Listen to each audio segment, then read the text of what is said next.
नमस्कार। आज हम जिस क्लासिक कहानी के बारे में चर्चा करने वाले हैं उसने कर्तव्य, परिवार और परंपरा को बिल्कुल नए नजरिए से देखा है। हम बात कर रहे हैं फिल्म बुलंदी की और उस भारी बोझ की जो एब्सोल्यूट जस्टिस यानी पूर्ण न्याय अपने साथ लेकर आता है। सोचिए, जब इंसाफ की कीमत अपने ही लोगों की खुशियां बन जाए तो क्या होगा। जान चली जाए पर आन न जाने पाए, ये सिर्फ एक डायलॉग नहीं है। सच बताऊं तो ये इस पूरी कहानी का डीएनए है। ये उस कड़ी सच्चाई को दिखाता है जहां न्याय सिर्फ एक कानूनी शब्द नहीं, बल्कि सीधे तौर पर जिंदगी और मौत का मसला है। आगे इस चर्चा में हम देखेंगे कि कैसे सिर्फ एक सिद्धांत पूरे के पूरे परिवार की किस्मत पलट कर रख देता है।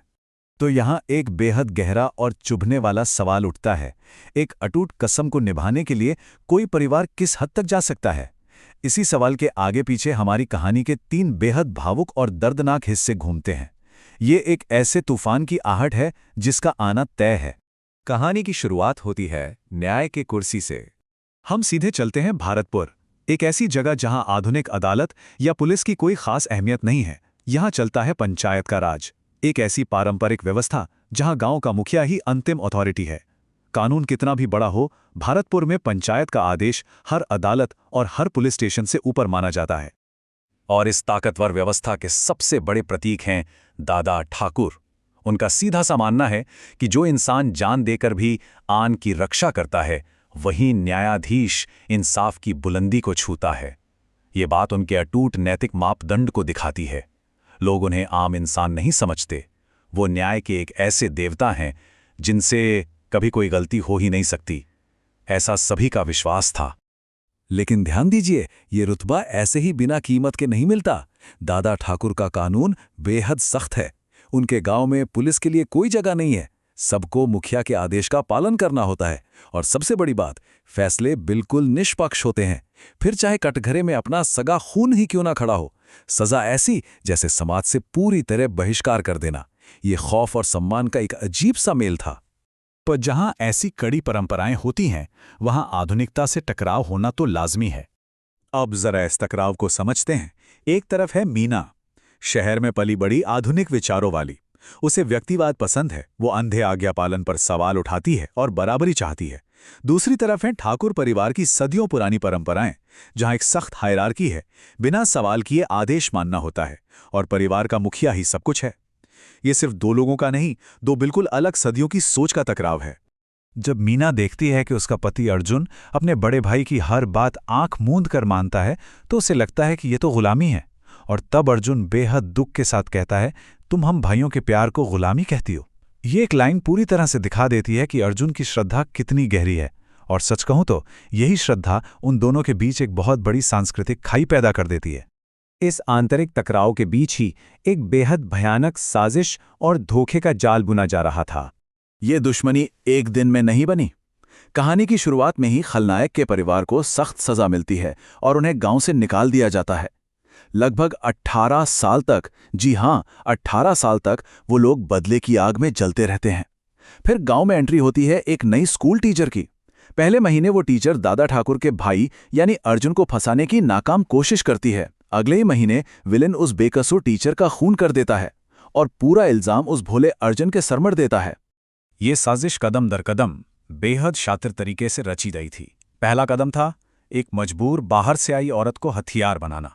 दूसरा कदम अर्जुन की शराफत और उसके सच्चे स्वभाव का फायदा उठाना। और तीसरा सबसे खतरनाक कदम पूरे गांव में ऐसी झूठी खबरें फैलाना कि दादा ठाकुर को मजबूरन पंचायत बुलानी ही पड़े। ये एक ऐसा फंदा था जिसमें फंसाकर उन्होंने न्याय की ही गर्दन दबोची थी। और यहीं से शुरू होता है न्याय की आंखों पर पट्टी बांधने का वो दर्दनाक सफर। यहां पर एक बहुत ही फंडामेंटल सवाल उठता है, क्या इंसान का किया गया न्याय कभी पूरी तरह से चूक रहित या इनफॉलिबल हो सकता है? क्या एक इंसान, चाहे वो कितना भी बड़ा और महान क्यों ना हो, हमेशा सही फैसला ले सकता है? खैर, इस भारी सभा में यही सवाल एक भयंकर भूल का आधार बनने वाला था। 12 साल ये कोई छोटा मोटा आंकड़ा नहीं है। ये वो कठोर सजा है जो दादा ठाकुर ने खुद अपने सगे भाई अर्जुन को सुनाई। उस भाई को जिसे उन्होंने बेटे की तरह पाला था, उसे 12 साल के लिए गांव से बहिष्कृत कर दिया गया। और ये सब क्यों? सिर्फ इसलिए ताकि उनकी निष्पक्षता पर कोई उंगली ना उठाए। न्याय करने वालों के लिए रिश्ते और जज्बात कोई मायने नहीं रखते। फैसला सुनाते वक्त दादा ठाकुर का ये वाक्य साफ बता देता है कि उन्होंने अपनी पवित्र कसम और उसूलों को अपने सबसे प्यारे परिवार से ऊपर रखा। फैसला तो जैसे पत्थर की लकीर बन गया था, भले ही अंदर से दादा ठाकुर खुद पूरी तरह टूट चुके थे। कहानी अब अपने सबसे दर्दनाक और आखिरी मोड़ पर पहुंचने वाली थी, जहां सच्चाई का पर्दाफाश होना था। कहते हैं ना, सच को चाहे कितना भी दफना दो, वो बाहर आ ही जाता है। होली का त्योहार था। खुशियों के इस मौके पर एक अचानक और जानलेवा हमला होता है। तभी उस विलन की अपनी बुजुर्ग मां बीच बचाव करने बीच में कूद पड़ती हैं और खुद को जख्मी कर लेती हैं। अपनी आखिरी सांस लेते हुए वो पूरे गांव के सामने असली खूनी का नाम और उस 18 साल पुराने धोखे का पूरा कच्चा चिट्ठा खोल देती है। उस एक पल में बुने गए सारे झूठ तिनके की तरह बिखर गए। मौत से ठीक पहले उस मां का वो कबूलनामा रोंगटे खड़े कर देता है। वो कहती हैं, मां की कोख का दर्द नहीं, सारे गुनाह इसी ने किए हैं और सजा पाई भोले अर्जुन ने। जैसे ही ये शब्द हवा में गूंजते हैं, दादा ठाकुर के उस अभेद्य इंसाफ का महल जमीन पर आ गिरता है। जिस चीज को वो बरसों से पूर्ण न्याय समझते आ रहे थे, वो असल में एक मासूम की दर्दनाक बलि थी। तो सोचकर देखें उस इंसान की हालत, जब उन्हें यह सुनना पड़ता है कि तुमसे गलत इंसाफ हो गया धर्मराज, गलत फैसला हो गया तुमसे। जिन्होंने सारे जिंदगी अपनी न्याय की कुर्सी को भगवान का दर्जा दिया, जिन्हें लगता था कि वो कभी गलत नहीं हो सकते, अचानक उन्हें एहसास होता है कि उन्हीं की जिद और उसूलों ने उनके निर्दोष भाई की जिंदगी बर्बाद कर दी है। ये एक ऐसी चोट थी जिसने उनके वजूद को अंदर तक हिला दिया। और आखिरकार एब्सोल्यूट जस्टिस या पूर्ण न्याय का वो असंभव बोझ अपनी सबसे बड़ी कीमत वसूल लेता है।